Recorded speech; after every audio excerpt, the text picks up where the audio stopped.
Welcome everyone, Pommy Ponders Live. I am the Pom, as you know by my accent, and joining me from Alexie does, great friend of the channel, great friend of mine in real life, the guy who kicked off this show, Mr. Lekdog. How are you doing? I'm well. I thought you were going to introduce me as Ponders because you're Pommy and this is Pommy Ponders, but no, this is I'm Lekdog. I'm Alexie. Hello. It's always a pleasure to be here, Pommy.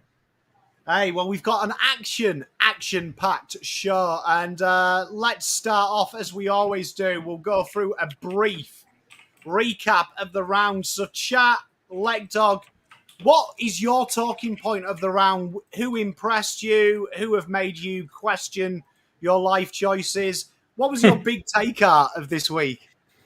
I think I've got a few takes. One of them would be probably North Melbourne fans. Don't despair. You've got some good players, but prepare because you're going to be shit for a while.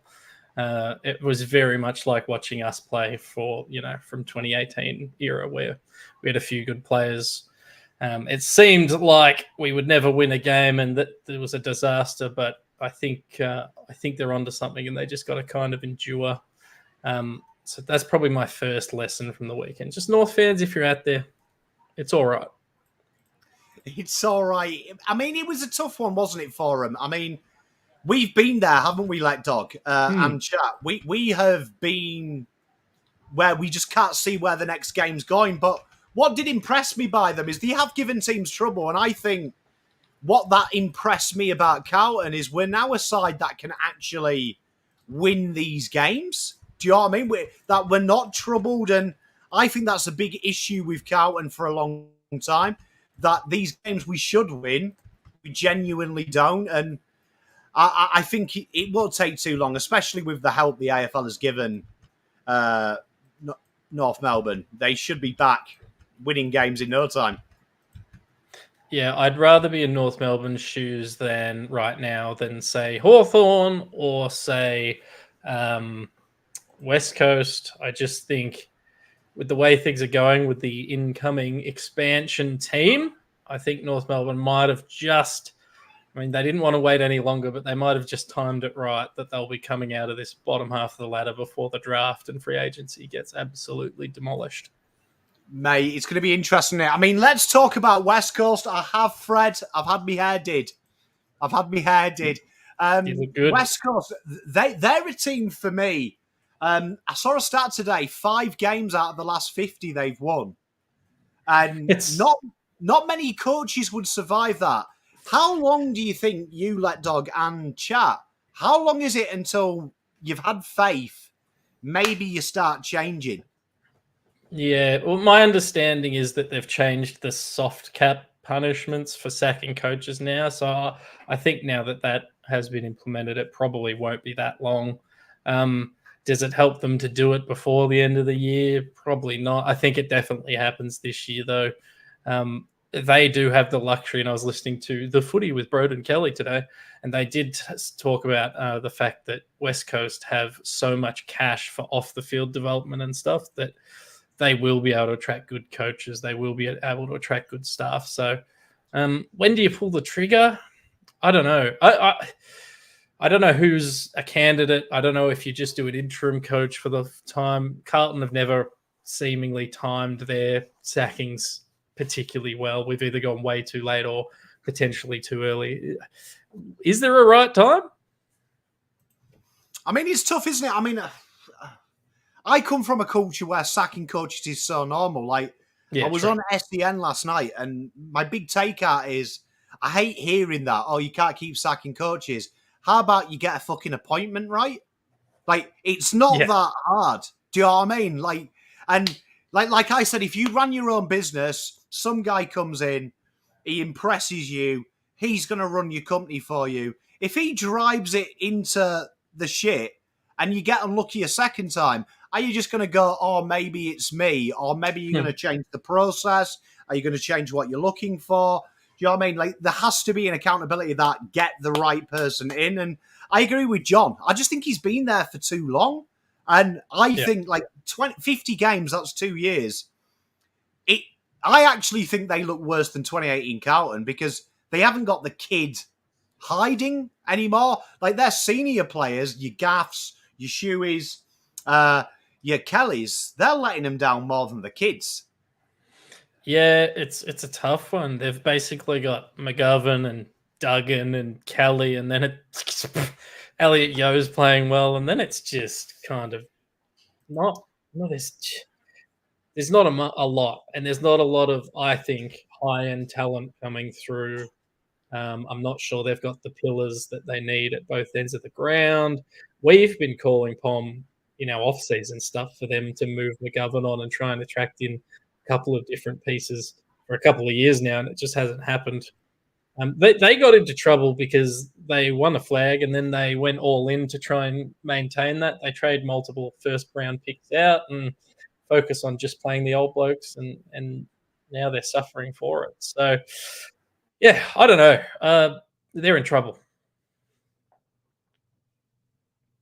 We're talking about keeping teams in the window. Like, let's go to Richmond. Paul talks about. Can you hear me, Lekdog? Yeah, I can hear you now. Sorry. Yeah, Paul talks about us just beating Richmond, and I do find it funny because last night I did say this massively. I hate this philosophy, and it seems to be a very Australian sport philosophy that if Carlton beat Richmond, Richmond beat Sydney, Carlton now our flag favourites. Like, I said it last night on SEN, I'll say it again. My ex in the UK went on to marry a fashion model who models underwear. So he's gaining something definitely by doing that job that I lack, right? That doesn't mean I can go around now and say I've got a 12-inch willy because my ex is now married to someone with a blatant, beautiful six-pack, got a really nice bottom, and trust me, unless it's photoshopped, it looks pretty impressive. I can't do that, so you can't do that with sport. But that being said, I think Richmond, when we beat them, I thought they were totally disrespected in the media and the press. And I think if you watch Richmond this week, I was 50-50 at tipping them. When I did my tipping show, I was like, Sydney should destroy them, but at the G, they're a different kettle of fish. And I think they've kept the right Premiership stars, your Broads and players like that. They haven't kept their X-Factor stars. They've kept their X-Factor workhorses, haven't they? Yeah, I mean, that's what I was going to say. That they still had, 12, 13, whatever it was, 14 Premiership players on the weekend. Maybe it was a bit less. You're always going to be able to win games when you have that core in your team, and a lot of them are still of a relatively young age as well. So they're going to hang around. What I'm interested to see if they can maintain and sort of stay relevant again as we head towards expansion in a few years' time, because what I do think they've probably overestimated was where they were when they went and got Taranto and Hopper and paid a relatively big price to do so.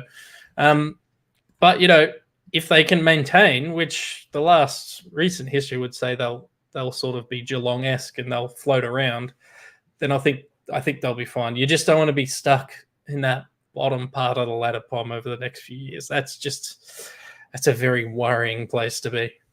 Mate, I agree. And you know what? We've got a good mate of mine, Mike. He's a North Melbourne fan. Like, North impressed me this week. And I did want to talk about keeping your stars. So there was a lot of talk, wasn't there, when Carlton were going through their rebuild of, they've got to bring in 28-year-olds, 26-year-olds. Like, bring them in. Bring them all in. It doesn't matter if they're good or shit. Just if they're 28, that's fine.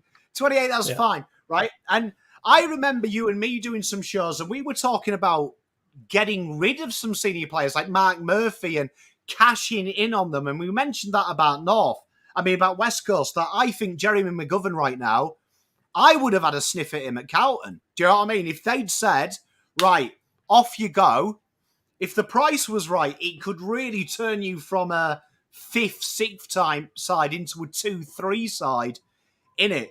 So, and do you know what I mean? I think it's so overrated, senior players. I really do think it is. And that's why I want to talk about Mike's North. I like the fact they've retired Cunnington. They've got rid of Zeeble. And you know what? They've they've put all the onus on the mid-age players, your pals and players like that. And I think, like Sarah's talking about Geelong, look at what Geelong did, though. That they bought in players at 26 and then kept them till they're 35. And then they go out and buy another Jack Bowes and stuff like that. So all the hard work's been done for them. Do you think it's the most overrated thing in sport today by senior players? Is it the most overrated thing? I think it depends where you are, right? I think if you're competing, I think clubs who are competing are often too scared to do it. And the reason being is because you might end up in a situation West Coast have where they went for like current active guys who could contribute, and they probably overpaid and misjudged the window. But then you look at Geelong, and they literally don't care. It's like in your fantasy league. There's always a guy who only wants 18-year-olds, and there's always a guy that only wants 35-year-olds. And Geelong are just like, oh, yeah, sure, you're 31, Isaac Smith. Come on over. You can come play in a flag for us. So I think it certainly depends on the infrastructure. They are also able to always find talent locally. With the Blues, what I wanted, because we were always talking as a fan base, we need to bring in Luke Hodge and he'll turn it all around for us. But what you and I were crying out for was actually like, let's move on some of our stars, and because they were taking games off young guys, and let's get some role players in that can bridge the statistical gap. You see, Bevtone nails it. Like, you look at Vlosten at Richmond, right? Yeah. If you were looking for like a halfback back pocket player, right, and it was like, say we're talking fantasy, you're Tasmania, we've given you $1 billion, Vlosten isn't very high up on your, oh, fuck, he'll get names, he'll get people through the gates. No. However, like you say, Lekdog, Vlosten is like huge if you are North Melbourne, West Coast. Right, I get 2 gun back pockets in the draft. They're 18. They're going to learn off Vlosten, because if at worst they become Vlosten, you win a flag. Yeah, I agree. I think he's obviously showing his ceiling this year, but he's also got, we always talk about it, he's got a very high floor. Sorry, it was Crows. Sorry. Like, and you know what? Crows, they're a team that I think actually fit into this. That when you look into the Crows, if you look at them, do you feel like they probably lack them role players? Like, when I look at the Crows list, I think they're the most sexy side on paper, but it's probably too sexy without any grunts, isn't it? Yeah, they're a hard one. I think Nix has his favourites in that team that kind of prevents them from reaching their full potential. And this is not just a pot shot blokes. I'm not sure how Lockie Murphy's played 150 games. You know, there's guys like that. I'm not sure why Pedler plays every week. They've got the top end talent, and I feel like they've got the young talent, but they've just never put it all in the right spot. And I agree. I thought they should have absolutely, and there's still plenty of season left, but I thought they should have absolutely jumped up and taken the piss this year. And they've kind of just, I don't know, they're just middling. They're not even middling. It's tough, isn't it? Because I think that, you know, also what I think, and I love Ramiro here, Lost Team Connection. I think sometimes as well, the media play a part. You know, when you go, like last year, Adelaide were kind of playing angry, weren't they? They were playing angry. And I think since 2017 Grand Final, they've just gone downhill, haven't they, Lekdog? Where I think last year was probably the first time anyone talked about them with any positivity. When you watch the Crows play, I feel like maybe they've been given too much praise. Like, I'm like Lockie Jack. I had them top 4. Yeah, maybe what happened is they've lost the hate and the anger, and it's kind of hard to reassess, because I see a lot of Collingwood in that. Collingwood were just poo-pooed for a year. They're never winning a flag. It's not sustainable. It kind of made them be more superhuman. But it's weird when it flips, isn't it? Because the media do suddenly... Adelaide, Collingwood. It's tough when it slips, doesn't it? It's that introverted, like, kind of fight and desire.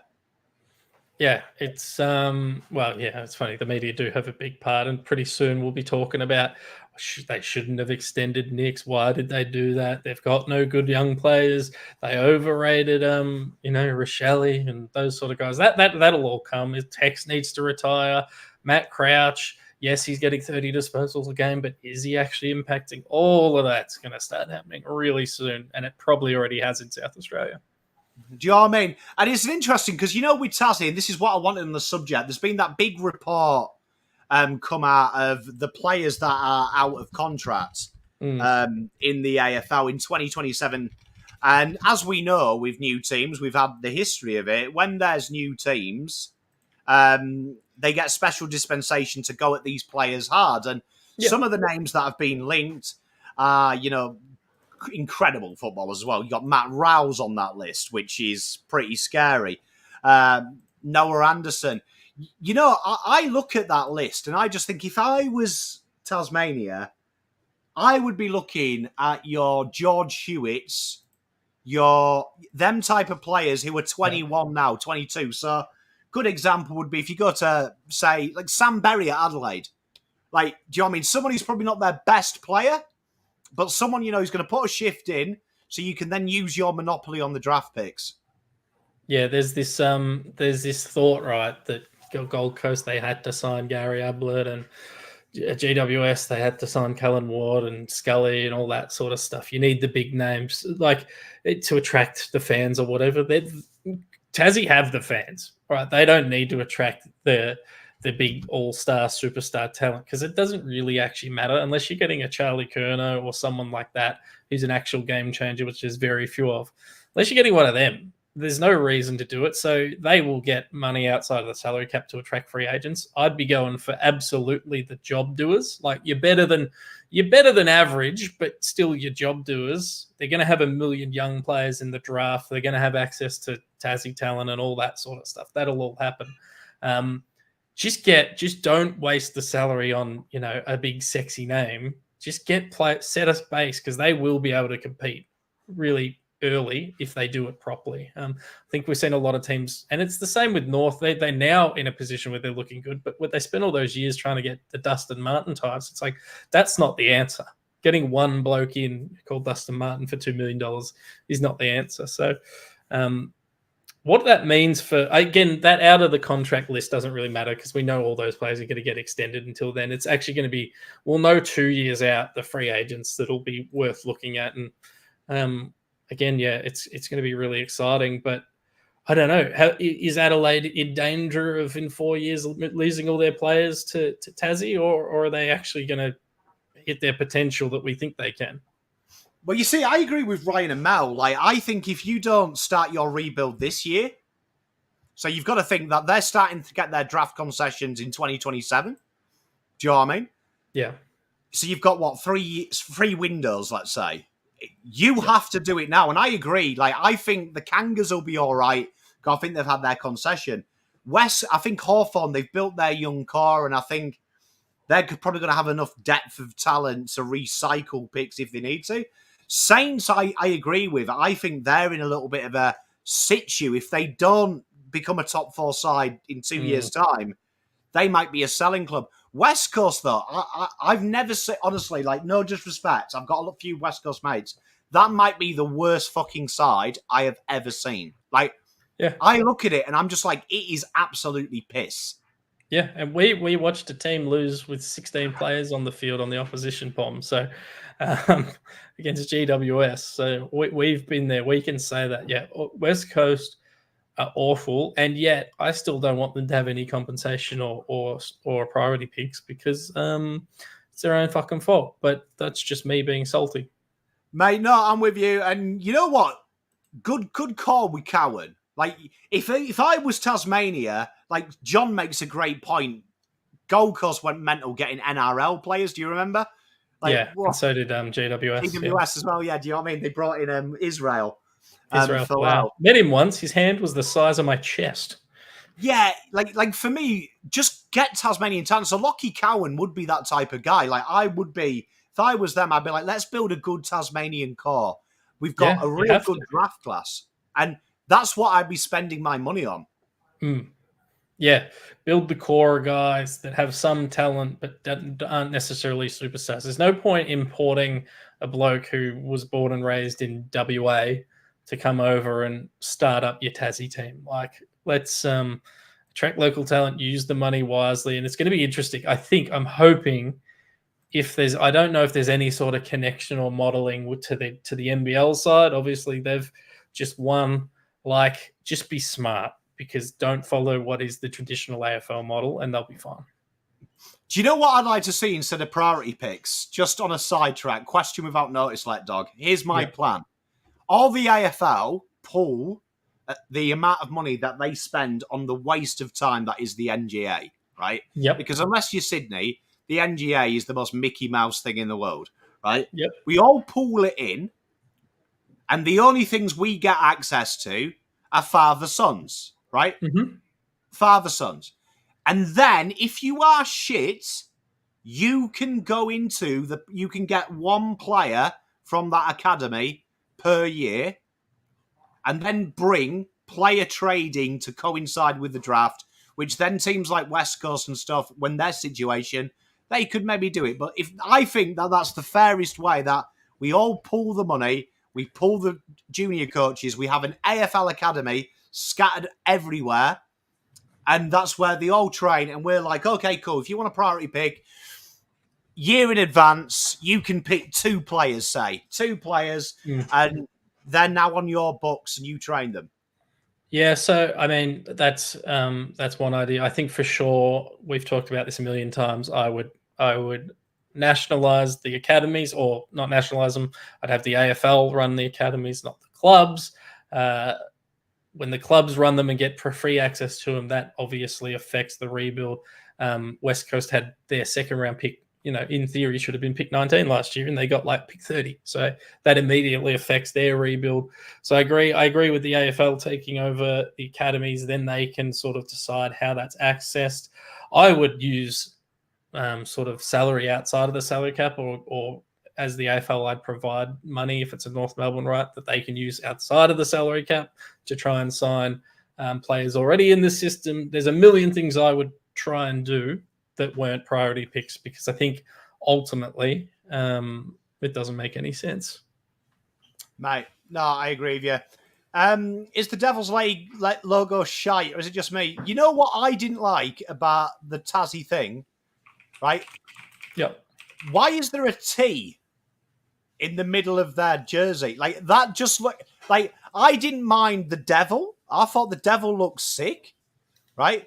But if they're actually going to go out with that massive Tasmanian logo and a T, just wrap it up. That could be the worst Guernsey of all time. I think that is just their heritage Guernsey, so I think they'll wear it sometimes. But I'm pretty confident. I read that they are going to have their own Guernsey, but that's they're using that because that's obviously their state Guernsey. They're using that to sort of get everyone in the state on board, and then they'll pivot into their, they'll have some really cool gear. I do think they missed a trick though with the Tassie Devils. I felt like you could have called them something else. Yeah, they look. So I briefly worked for a couple of years. I worked at Hockey Australia, and we were resetting up the National League, and we were trying to get. I think they ended up being called. What were they? The Tassie Wolves, maybe. But Tassie Tigers was taken. That website's still owned by North Melbourne, so that's a little fun fact for you. Tassie Devils. I mean, I agree. The Jack Jumpers. I don't know what the fuck a Jack Jumper is, but that's a cool name. Like, it's a bit different, I think. But it was always going to be the Tassie Devils. Let's have a look. What is a Jack Jumper? I think it's like a bull ant, but it's specific to Tassie. Yeah. Oh, mate, you're named after something that can freaking rip your face off. Oh, that's what I'm talking about. Hey, hello, it's a big ant, mate. Honestly, you want to see the state of the ant. The hockey team, by the way, did end up being called the Tassie Tigers. We were looking at the Tassie Wolves, which is another name for the Tassie Tiger. But Tassie Salmon. Look, it was always going to be the Devils. It doesn't have to be an animal, It can be the Tassie loggers, where they go in and they log the beauty and sanctity of Tassie, which is what currently happens down there. Like, you can do whatever you want. The Tassie Lumberjacks, who gives a shit? Tassie Salmons. What about the Tassie Trivial Pursuits? And the reason being, that's a game that all the family enjoy. Yeah. I'll let you guys and girls in chat work out what I'm alluding to. Umpire gets better or be consistent. So what we're talking about here is, you know what, right? I'm going to sound like the biggest hypocrite here, right? But I love a moan about the umpires, right? If you watch the watch-alongs, probably the only people I hate more than umpires is traffic wardens, but it is very close. Very close. But I always say this, I don't mind you being shit, be consistent. Now, a lot of North Melbourne fans were telling me, Charlie Kerner, he gets so many free kicks, he gets all these handouts from the umpire, we were robbed. Now, I watched the game back, and I'm pretty good at this, but I thought that was actually a well-umpired game. Now, I don't mean by the rules. I mean the rules were the same for both sides. Because 2 games later, I watched the Richmond game, and they were calling being held in a marking contest, but then they weren't at the other end, depending on which umpires were there. They were calling holding the ball at times, but then they weren't. Like, my argument is with our game, I think, one, you've got to understand free kicks. If you're a good player, how hard is it to stop someone? If they're too good, you're probably going to cheat. But also, it's really inconsistent when I watched the Geelong game and they were being held all the time. The umpire didn't pay. And that happened against Richmond. If you went back and watched that, one of the umpires in the Geelong game was Carlton Richmond, and he was calling for holding all the time. But the other guy at the other end didn't give a shit about it. So I'm saying this, why don't we have consistent umpiring? Fuck, I don't know. I'm with you. We either professionalize the league, and so it's not just umpiring that this speaks to. It's the rules around player movement. It's the rules about trading. It's the rules about, whatever. We're either a professional league or we're not. At the moment, we try to straddle both. Look at the camera tech as well, all that sort of stuff, right? We half-ass everything. So we either just need on to... that, though, like, how good was the first time we ever saw a zoom in? It was when someone did an ACL. Yeah, so I know, right? Poor old Josh Gibkes snapped his knee, and we've got super zoom on it. And then we've got camera reviews where there's a bloke's head in the way of the goal. So for me... yes, I think we should absolutely clear cut, give the umpires full-time jobs, get them all in an academy or whatever, get them all 100% on the same page, understanding exactly what they need to look for. If that means removing rules that already exist, if they've been there 100 years, I don't give a shit.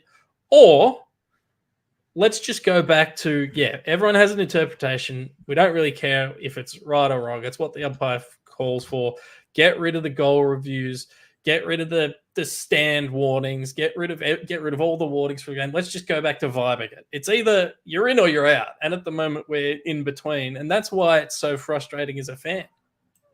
You know what? This is a good one from Paul. And this is a good one from BugsBell, because we'll come on to Jack in a minute. But I was listening to, in the UK, Howard Webb. He's the head of the refereeing in the UK.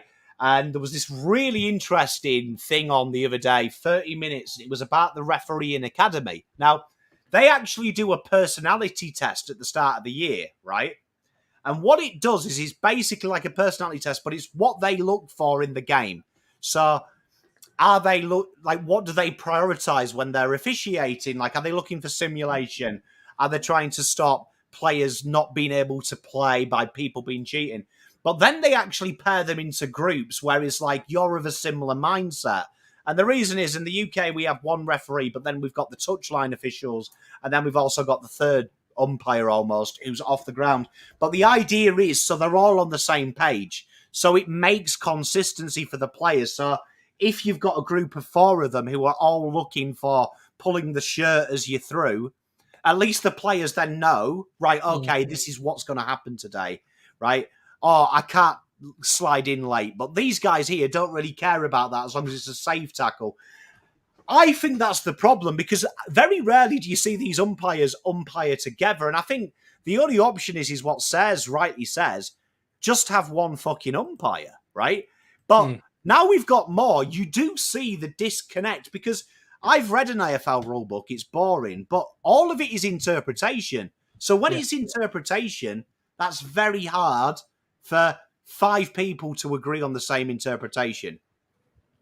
It's very difficult. I want to respond to so Gav says embrace technology or give up. Every other sport is miles ahead on goal line, on field tech. Rowan says, I hope the smart ball, the AFL cooking up is decent. Here's the thing.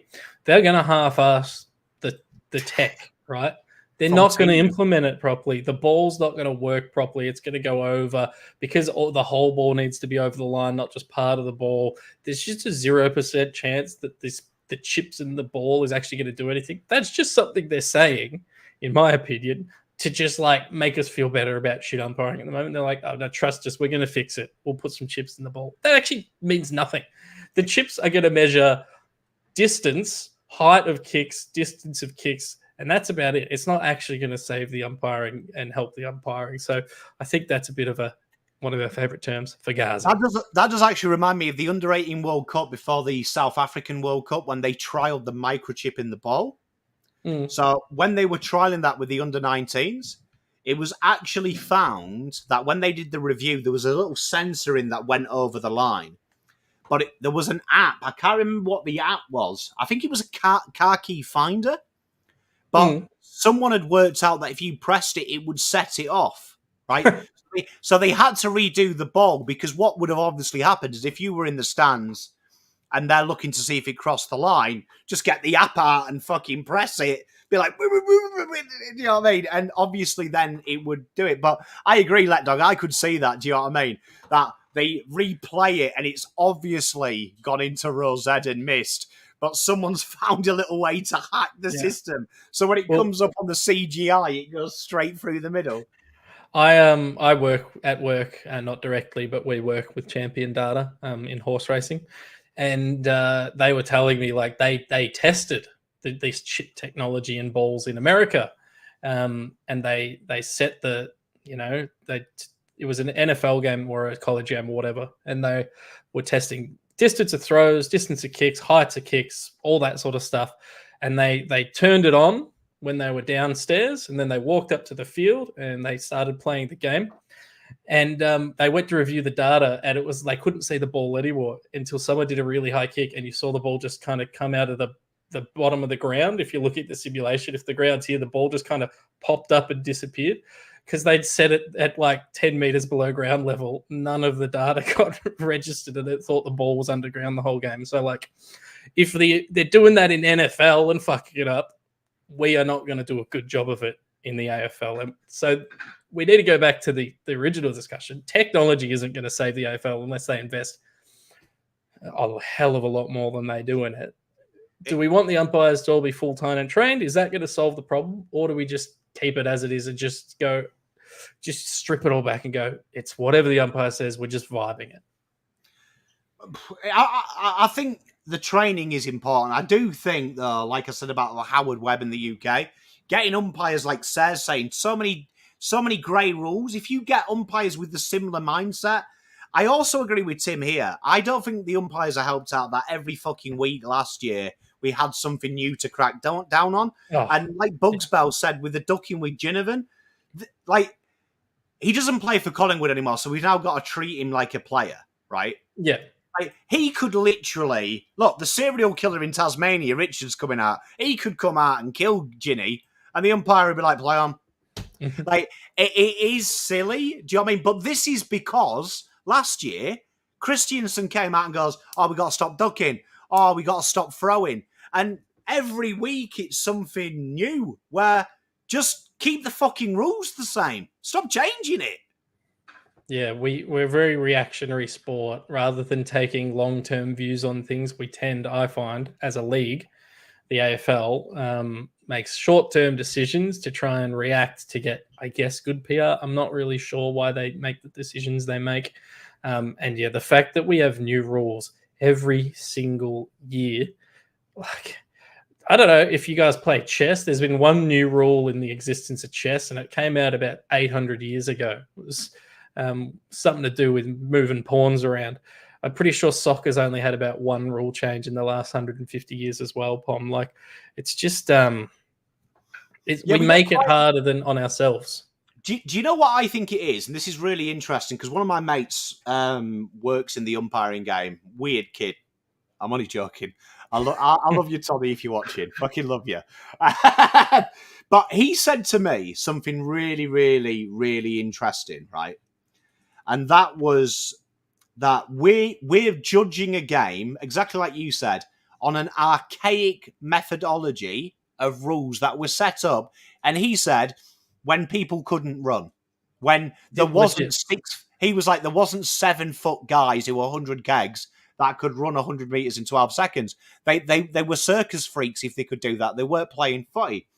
And he asked me, has football changed rules in the UK? And I was like, nah, but what they have done quite often is adapted rules. So we've recently changed offside, where it used to be any part of your body, right, was in front of the defender.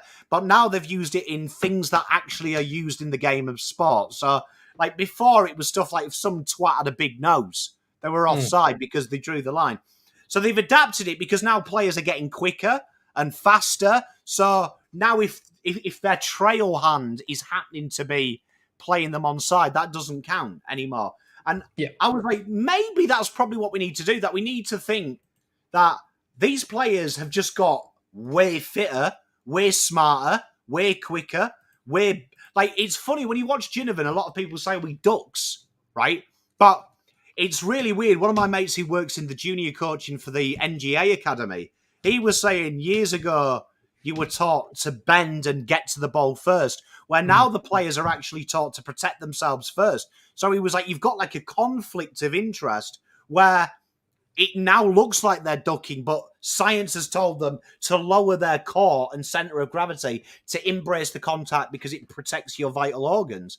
And I was like, it's really funny how you're telling me that, but if Joe Blogs on the street watches you do that in a game, you're going to hear this. You're soft! Yeah. Play the hardball! So it's really interesting.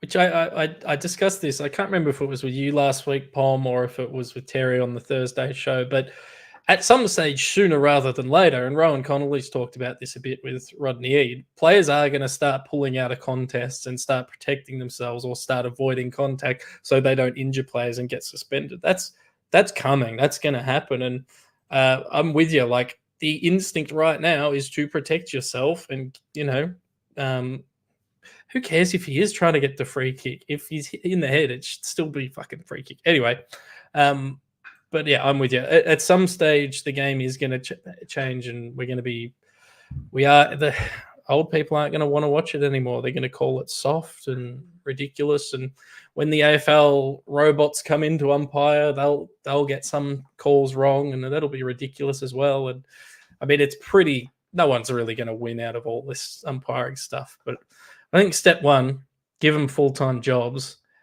Reduce the pool of umpires, or at least professionalize it a lot more, and have them all in the same training and same standards, and actually monitor it, and don't let them, run a paper out at the same time. This is an interesting one from Mike, because you are referring to Fremantle, because I was watching this game the other day and there was quite a few comments around this. Teams flooding D50, so it's quite funny that if you watch them, because Carlton do a form of this. So Carlton's average position is 13 players behind centre, which is quite high. And it's usually what you'd see a shit side do. But because they've got the pace, we are seeing really deep defensive lines as well, aren't we? Which I think creates congestion inside 50, which I think creates indecision for the umpires. Because when you watch a game in the 1980s, like even Brendan Favola, all them goals... It's man on man. There's one out in the 50, isn't he? Do you know what I mean? Now every forward has 8 players on him. Yeah, it makes it harder for sure. It coaches are always going to lean towards defending first and reducing score. And the reason we saw Carlton score so much and allow 80 points to North Melbourne was because we didn't play defense at all. But if we were playing someone else, I think you would have seen Charlie behind the ball because we put him behind the ball when we need to. Blake Acres spends his whole life behind the ball. George Hewitt, we drop behind the ball. So we definitely do it as well. As you said, we've just progressed to a point where we can kind of run the other way with it as well. Turns me on, mate. I don't like it when it's negative gearing, but I do enjoy it when it's done offensively. But we come on to, this is my big call. I think there's 14 sides in the league that could potentially win the flag this year. Just need a bit of luck. Just need results to go their way. But who is definitely not winning it? So chat, give me your teams that you think ain't winning it. Lekdog. Yeah. Who are we drawing a line under round 3? We've talked through 2 of them, North Melbourne and West Coast. There's a 0%. I know statistically there is a % chance that they could win, but I'm telling you there is a 0% chance that either of those sides could win the grand final. Hawthorn, I don't believe, have the talent to win the grand final. And I think I'm going to hurt some feelings. I think there's how many? Yeah, I think there's about 14 that could win it. The other ones I have not winning would be Essendon, Richmond. So that's 1, 2, 3, 4, 5. I guess I've got room for one more. And I'll say Gold Coast. I just don't think that they're going to. I think they're going to fall off. I think they'll have a dip before they go big again. Mate, tell you what, Jay, as well, you and your profile picture, shit the bed, brother. Shit the bed, brother. We've got Eagles, Kangas, Hawks, Tigers won't win. Bit of an April Fool's from our boy Jay. He's put Carlton in. Essendon. Adelaide has just come in by Jacana. I like that. You know what? Yeah. I agree with Timmy P here. Like, I was going through it, and like, I am going to go bold here, right? If you go on the ladder, I don't think any side below 10 wins the flag this year. So that's Gold Coast, St Kilda, Collingwood, Richmond, Brisbane, Adelaide, North, Hawthorn, Eagles. And there may be some there that are shocked. So at the start of the year, I said I think there's 14 teams that could win it. My teams that I discredited were Hawthorn, Eagles, North, and Richmond at that stage, right? Because I was like, they're in a rebuild, right? But I think Collingwood, I think everyone knows their blueprint now. And I don't think, no disrespect to Collingwood, they won the flag. That does deserve respect. I don't think they've got a plan B and plan C. Brisbane, I think the fear's gone. Everyone can beat them at the Gabba, which I think is a huge issue for them because I think that makes it harder to have the double chance. Yeah, Brisbane's an interesting one. It's it almost feels like and I know we're only 3 games in, so I don't want to completely rule them out, but it feels like a bridge too far now. They've been up for a fairly long time, competing, longer than Carlton have, a lot longer than Carlton have. I don't know. I feel like we broke them a little bit. It's really hard to say, but if you start 0-3, I mean, statistically, you're unlikely to play finals, let alone win a grand final, you know? Yeah, no, I agree. I memean, I actually think at the moment Essendon look more capable than Brisbane because to me, I always say this about Geelong. They play a lot of games at Geelong, which helps you get the double chance. The higher up, because effectively 23 rounds are fucking pointless, right? Yes. If we're honest, 23, it's basically just a long pre-season for banter. But the higher up you finish, the better chance you have. The double chance, statistically, is the secret. So now Gabba's been unlocked. They're going to have to find wins in Melbourne, which I think is an issue because I don't think anyone's scared of going to the Gabba anymore because once your streak is broken, the mystique and aura goes, doesn't it? It does. It does. Yeah, they're... Yeah, look, they're going to struggle. They're 0-3. But based on that alone, Brisbane, Adelaide, North, Hawthorn, West Coast should be eliminated. Collingwood probably should be as well because they were 0-3 prior to winning that game. St Kilda, I think they could end up playing finals. I think if everything went right, I could see a world where they not a highly likely world, but I could see a world where they They won it again. I don't think they're super sustainable, but long term. But I think for this year they're decent. Gold Coast, I just don't think. I've got no reason to believe. I know they had 2 wins at the start of the season with the new coach, but I've got no reason to believe they'll actually do anything again. I think they'll dip. Essendon, I know some people think. I saw Gav say they're not as bad as people think. I think they are awful and their true colours will show. I don't know if I'm biased and just hate them. I haven't been able to work that out yet. It's probably likely, but I think the second Jake Stringer signs a contract extension with them, their season's kaput. So if you're listening, Essendon list manager, sign that extension at the end of the year because that's your only chance of winning the flag. And then the others, it's like Bulldogs. I think they've got potentially the best 23 players, best 23 if everyone's available in the league. And yet, having Bevo as their coach make the decisions that he does make just makes me feel a little sick, to be honest. Yeah, I think Pom's big call, there's 3 sides that are in the 8 at the moment that won't be there at the end. Fremantle, Dogs, Port Adelaide. Yeah, let me see if I can find my pre-season ladder because I had Sydney and St Kilda and Fremantle out of the top 8, but equal on games won. So it was a percentage thing that kept them out. So they're around at that spot. I think I probably underestimated Sydney.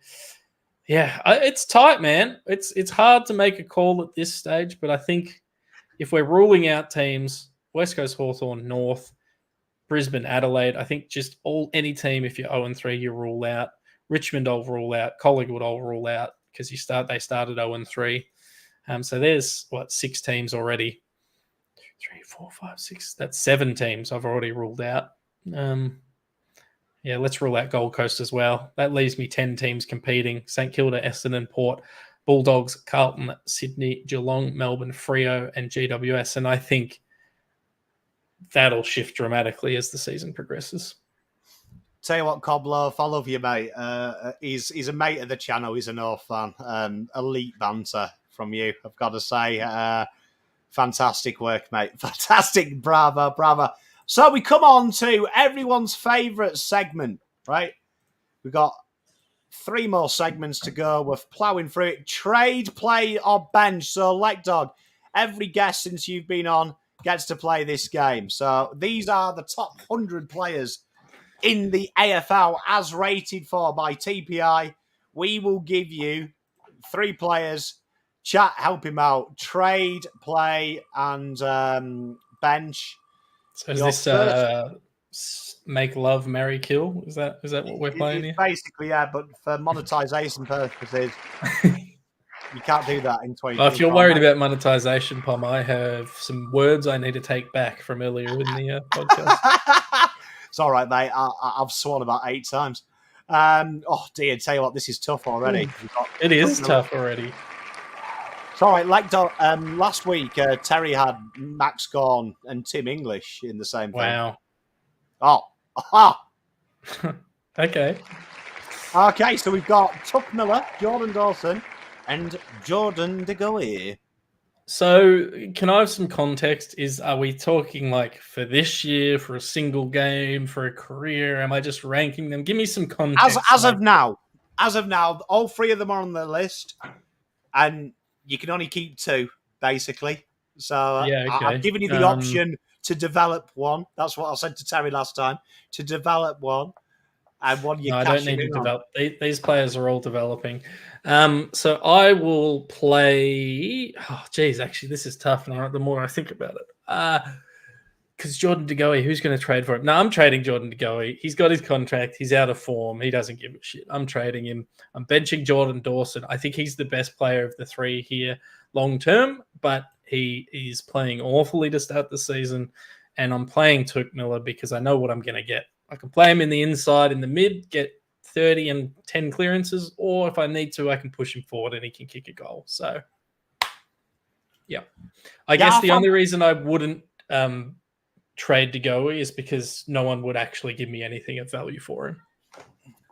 You see, he's thinking about off-season content, his old I know. Yeah, I mean, I'm probably in that order. I'm probably play, tuck, bench, Dorse, trade, Degoe. I think that's right. As of this year, right now, that's because I love Tuck Miller. Like, I absolutely love him. Like, he's my type of player. All right, well, there you are, chat. Well, before we've got a real excellent thing, but we'll get to our Pombardi Trophy. Today, we are going to announce our Player of the Month who gets the bonus 2 points. So, Lekdog, give us your 5-4, 3, 2, 1 from this weekend. Yes. Now, I will preface this by saying I did it before today's game. So if I missed something, apologies. My 5 for this week is Nick Vlosten, who had a historical game this week. He was insane, wasn't he? Yeah, my 5 votes, I went with Mr. Max Gawn. I thought Max Gawn's week was sensational. I thought that was right back to his best, so I gave him the 5 votes. Yeah, that's fair. I Max Gawn is my 4 voter. I just thought Nick Vlosten, 29 disposals, 13 marks, 100% efficiency, 577 meters gain, and did a bunch of contested work. He was my 5. So Max Gawn was my 4, Pom. So we're sort of aligned there. My 4 was Harry Mackay. I think had an absolute blinding month. Another game-winning performance. Arguably, I think even if we weren't playing North, I think when you kick that many goals, you're in there. And a guy that was probably under more pressure than any other player, I think, come round 0. He was, Pom, and I never wavered. I had him in the All-Australian squad. I might have to rearrange that to Brownlow medalist, Coleman medalist, Norm Smith medalist, All-Australian captain. But for now, my preseason prediction was All-Australian squad, and that's why, combined with his awesome effort against North, he gets 3 votes from me. Oof, mate, 3 votes for him. I went with Vlosten for the 3 for obvious reasons. I thought his game was fantastic, and all the reasons you said. 2 votes, Mr. Leck. Yeah, so I'm just straight up going to be honest with everyone. I only watched a few games this week. I gave 2 votes to Luke Ryan. If nothing else, he's in my super coach team. That helps. But he's been elite so far this year. He was awesome last year, and he continued again against Adelaide. Mate, I went Isaac Heaney. I thought he was by miles their best on in their defeat against Sydney. I think his season has been absolutely fantastic. So I snuck him in the 2 votes and 1 vote. Yeah, so I was really tossing up between Isaac Heaney and this player, but ultimately I went with the guy from the winning team in that game. I went with Nick Martin. You get 44 disposals, Kane Corns. I don't give a shit if 6 of them were from kick-ins. It has to still be a stat because if someone marks it, then it has to count as a disposal. Anyway, so Nick Martin got my single vote with 44 disposals. Mate, I love it. So Nick Martin, and I went with my 1 vote, my poultry vote I gave to George Hewitt. I thought he won't get any Brownlow votes, but I thought he was the best midfielder in the league this week. I thought he was brilliant. I thought Cripps was brilliant as well, but I just thought George Hewitt for his sustain ability. So that, if my math serves me correct, that means let's do this in a real time. But I do think our first player of the month, based on what you've told me, Lekdog, is...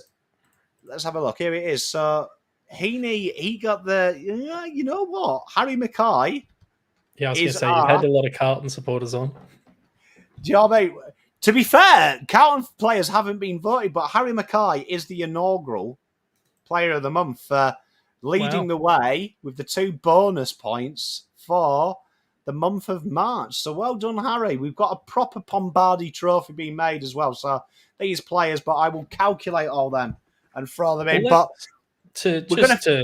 I just want to quickly jump in, Pom, just in case people think there's a bit of bias here. Right now, Harry Mackay, elite in goals, 3.7 a game, elite in disposals, elite in marks, elite in tackles, elite in clearances, elite in kicks. He is absolutely dominating right now. Mate, I couldn't agree more. And we're going to finish with a bit of fun. Right, chat and you're going to help me out. We're going to do this together. right? What if takeaways became real, right? And we're going to pick an AFL X style team. We're going to do this every week with a special guest on different themes. And then at the end of the year, we'll do a little competition and we'll vote who is the inaugural stupid AFL X. So an AFL X team was 2 defenders, 3 midfielders, 1 ruckman, and 2 forwards, right? And I want you to think something like this. A kebab would play in the ruck because it's reliable. Something like that. So I've spent a lot of time thinking about this today, Pom. I just want you to know. Okay, so chat, throw in your ideas. I need a takeaway, what position, and your reason why. So Lekdog, hit me with your first one. Well, I do have the traditional doner kebab, not in the ruck. I have it as an inside mid because it wraps you up. It's a wrap, and it always wins it at the source. Source as in SAUCE. So we got doner kebab as our on-baller. All right, Lekdog. What else have you got? That's brilliant. Yeah, I've spent a bit of time on this. All right, what will I give you next? I had in the ruck, I had the Zinger Tower burger, which is the tallest burger sold in Australia at KFC. But I'm not. It doesn't have to be it, but I just thought it's literally called the Tower burger. Surely we need something like that in the ruck competing. I tell you, Lekdog, you're setting a strong precedent here for everyone else to follow, so we can name Stupidity 11. This is good. Go on, keep going. Like, I donated blood today, and I literally just sat there doing this. So, small forward. I'll give you a small forward. It's an Oreo McFlurry, and that's because it's a dessert. So it gets the meal finished. And it finishes for your team. It finishes with goals. So it's that cherry on top. It's not going to be the core part of your game, but it pops up, kicks a couple of snags. I think the Oreo McFlurry is a great small forward. There's been some great ones in chat while you're thinking. We've got pizza centre half forward, big, bulky, full of carbs. Burgers in the mid because they're elite and versatile. Wicked wings on the wing. Do you know what I mean? This is brilliant from Saz. That is brilliant. Yeah, you know what I mean? Hey, do you know what I mean? All right, Lekdog, go on. Right, hit me with a small. I'm happy for the Vindaloo, honestly, to either be on a wing or in the back, off the half back. To be honest, I think that's great from Saz. Vindaloo. There we are. Oh, look at this chat. Curry can be dangerous down back. It can indeed. So Peter V's gone Big Mac full forward. I actually had Big Mac at full back. Just because it's not fancy, but it delivers every time. I think that's your Jacob Wiederings. It's just your dower, gets the job done. You're killing it. I love it. Go on. Right, so we've got 3 positions. You've got what is a traditional winger, another forward, and another defender. Pizza pocket, down back. You can't beat a pizza pocket. That's good. I'll tell you what I had for these. These don't have to be the selections. But these are what I had. I had my other defensive halfback. I had Schnitz chips because they're a diamond cut and they're good at finding the angles with their kicks. And then I had as my outside mid. I'm not sold on this one. I had a garlic pizza, and that's because it has tearaway speed because you tear it apart. And then my final one, which I had at the key forward, I couldn't split it between a pizza, which was suggested before, or Spud Bar. And now Spud Bar is essentially just baked potatoes, right? Which on their own, pretty boring, and there's a million of them. Anyone can be a tall forward, but to be a good tall forward, you got to have tricks. You got to have bacon, you got to have garlic butter, you got to have a little bit of chives, you got to have a little bit of sour cream. You got to have tricks. You got to have avenues. Spud Bar, you want a Hawaiian one? They'll put some pineapple on there for you. So anyone can be a key forward, but not everyone can be a good key forward. So I've got the Spud Bar baked potato. The Spud Bar, it's got everything, mate. On it. Whatever you want it to be, if you get the right one. I once played a guy who was shifty act by him. I nickname for the rest of the game. He was known as Burgers for the rest. He wasn't happy with it. I love it. Hey, I'm bloody hungry. Do you know what I mean? I like this chart. Look, smooth gel latte in the midfield. Jesus Christ. Shizzy, that's the most posh thing from a takeaway. You know what? Ramiro, I recently had this the other day, right? Guzman's, right? I haven't been there before. I'll tell you what, they're built different. Oh, they are on my list. I had to cull, like I had to try and work out. I didn't want a burrito and a doner kebab, and I don't know where I could get the tacos. They're a bit flaky. I don't know if I want flaky in my best 8 players, but I spent way too much time doing this. You know what, Lekdog? You know, the Lekdog takeaways join the AFL X, the POM X for this. You're the first one to do it, and I reckon you might be hard pressed to beat here. You might be. I mean, it's got everything, hasn't it? I mean, the reasonings are second to none, to be honest. I mean, it's the reasoning that makes it work. To be honest with you, it's if you just look at it on its own, it's not that sexy. Mate, I think it's sexy on its own. I mean, kebab, right, coming out of the middle, kicking into Spud Bar and Oreo McFlurry. Fuck me. I am so hungry right now, and I've eaten. Oh dear! You know what? We've got 18 of these. Says I came up with 18 subjects, and they all get more weirder and more weirder. So this is Mrs. Pom as well. She comes up with stupid questions as well. But you know what, Lekdog?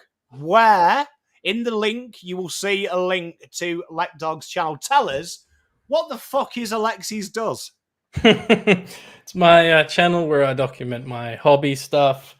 I paint models. At some stage, there'll be some games. I'm painting a little demon at the moment. I don't know if that's coming up and showing up, but anyway. I've just put 2 of them to bed before this show. Yeah, well, I've got 2 of them, so maybe we can name them David and I don't know what your other son's name is. Zane. Well, there we go. Zane and David, the demons from hell. Again. Don't agree with you. I like it. And Lekdog, where can they find you? Oh yeah, so on Alexie _does on Instagram and YouTube, and Lekdog on Twitter. And just follow if you want to see me talk rubbish and paint models and whatever. I'm not sure exactly what the channel's going to be, but there's a few videos up there for you to get a taste. Hey, I'll put it in the description. It's already in the description. And do it. But you know what, Lekdog? I love you to pieces. You are always welcome on here. You are, you know what, quietly, my favourite person to collab with. You know what I mean? I think it's obvious because Lekdog's here all the time. So I think it's obvious. I think if you look at our call logs, it'd be pretty obvious as well, Tom. I hope they never do an Epstein's Island review of our call logs because there'll be some serious questions about you and me. Do you know what I mean? You know what? If I ever wanted an affair, I could just save the girl's nickname as Lekdog, and I would fucking get away with it. I'll tell you, like, honestly, I speak to Lek that much via text or phone that if my wife saw 32 missed calls from Lekdog, she would not even investigate. Yeah. Legit. Well, cheers, everyone. Enjoy what's left of your Easter Monday. Lekdog, always a pleasure. I'll be back on... There's 2 new shows started. There's Allow Us to Be Frank starting this week, which is just me having a rant about something. And on Thursday, we have the return of another special friend of the channel. We have Mr. Faz returns for Pomfasations. See what we did there? Pomfasations. So that should be good. Also, you'll see the beautiful Lekdog on Wednesday for Teams, which is the most important show in all of YouTube anyway. But thank you very much, everyone. Peace, love, and light. We'll be back soon.